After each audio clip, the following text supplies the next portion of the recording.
it seems to me, based upon the tests and that I've done while making training videos and just trying stuff out in the course of the last month, that memoQ 11 has fewer problems than I've been seeing with the introduction of various version 10 minor versions over the last year and I don't know how many months.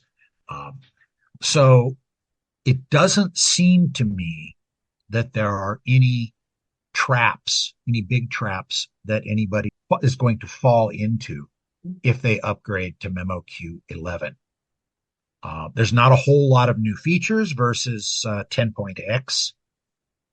So in terms No, of that's features, why I haven't really done very much with it. Because the server I work with is already a 10 server. I would need an 11 if I was going to be able to use that. So I have both. I've got 10 and 11. yeah, Um, that's why I kept versions of 9 on too, because I was doing things on the university server for one of the Lisbon universities where Marek Pavlich and I were teaching courses last January. And to do administrative tasks on there, I needed a yeah, memoQ 9 version.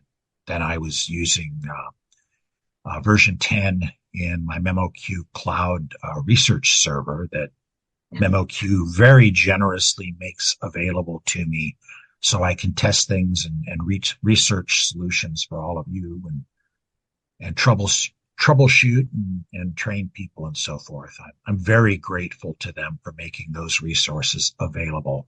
Oh, And it is, they are very, very, very, it's a good team. I mean, they're very irritated with me right now over the TM Plus thing. And I get a little annoyed, but really, look around, look around at the alternatives. As oh, I yeah, kind of, as I was joking with one of my friends who works for the company, it's like, oh, memoQ sucks. The thing is, everything else sucks a whole lot more. exactly, And exactly. mostly it doesn't suck. No, Okay, it doesn't. No, it doesn't. yeah, It has a few as problems. you know, Juliet, since you're one of the more technically competent people I know, the thing about memoQ is you can do more with configuring your workflows to deal with a huge range of challenge, more than you can do with any other platform I'm aware of. Yeah. And I'm aware of a lot of them. I've messed with a lot of them. And every time I look at Trados or Phrase or God help me, WordFast or other solutions that are out there, and I think, oh, this is kind of interesting. But then as soon as I get a little bit deeper and I try to implement some of the routine processes that I use for uh, some of the complex challenges that people bring to me, I find that the other platforms simply cannot be adapted for those challenges. Or if they can be, my God, there's a lot more work involved. And it would be a lot harder for me to train other people to do that. Or, in the case of memoQ, I can create, configurations and special resources that are easily shared with any of you or with any of my clients or friends and colleagues. And in many cases, I simply cannot do that for the other platforms. I might be able to write it up in a text file somewhere and they can copy and paste a lot. Okay. Or, if there's a Trados user, inevitably what they say is, oh, but there's something in that they call it the App Store or whatever oh, there's an extension for that, or there's a plugin. Yeah, right. There's a plugin that is often created by a third party that may or may not be updated to be compatible with the next version. And you have to be able to navigate the whole plugin library, download and install thing, which has gotten a little bit easier, but No, it's just not as no. easy or as sustainable I as no, having people. I also believe that MemoQ is the most translator friendly tool out The most translator friendly, the most PM friendly, the most administrator friendly, honestly, the friendliest. there. Okay.